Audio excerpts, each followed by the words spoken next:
Kepala Dinas Ketahanan Pangan Kota Tual, Darnawati Amir, menegaskan bahwa akan menggelar pelatihan bagi penjamahan makanan pada Satuan Pelayanan Pemenuhan Gizi SPPG di Dapur Makan Bergizi Gratis MBG. Penegasan tersebut dikemukakan usai rapat dengar pendapat dengan Komisi 2 DPRD Tual bersama mitra dalam menyikapi peristiwa keracunan MBG yang terjadi di SDN 19 pada Kamis 18 September 2025 lalu. Untuk informasi selengkapnya akan disampaikan wartawan kami yang telah terhubung dari Tribun Ambon, Mega Rivera Reinan.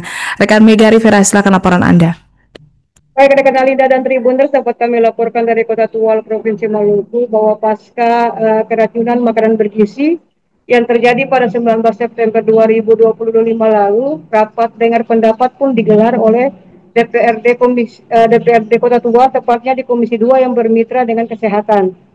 Rapat yang dipimpin Ketua Komisi 2 tersebut dihadiri oleh Kepala Yayasan Garuda Maryadat, juga pihak Satgas dari pemerintah Kota Tual untuk khususnya Satgas untuk MBG, juga beberapa mitra dari Komisi 2 untuk membahas antisipatif ke depannya seperti apa untuk pendistribusian makanan bergizi gratis ini. Untuk itu, Sekretaris Satgas yang juga Kepala Dinas Ketahanan Pangan Darnawati Amir menyatakan bahwa kedepannya akan menggelar latihan bagi penjaga makanan atau SPPG di Yayasan Garuda Maryadat untuk meminimalisir terjadinya KLB atau peristiwa serupa. Demikian juga dengan Ketua Komisi 2 DPRD Kota Tual yang mengatakan dan menegaskan bahwa kejadian ini cukup satu kali saja terjadi di Kota Tual dan tidak akan terjadi lagi. Ya, Tribuners, dapat kami sampaikan juga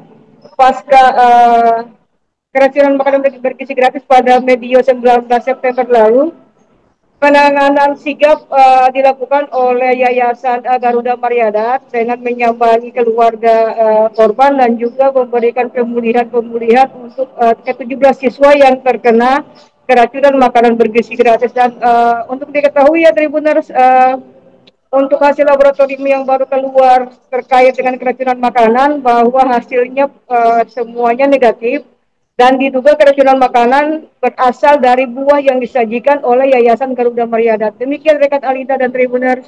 Download Tribun X sekarang, menghadirkan lokal menjadi Indonesia.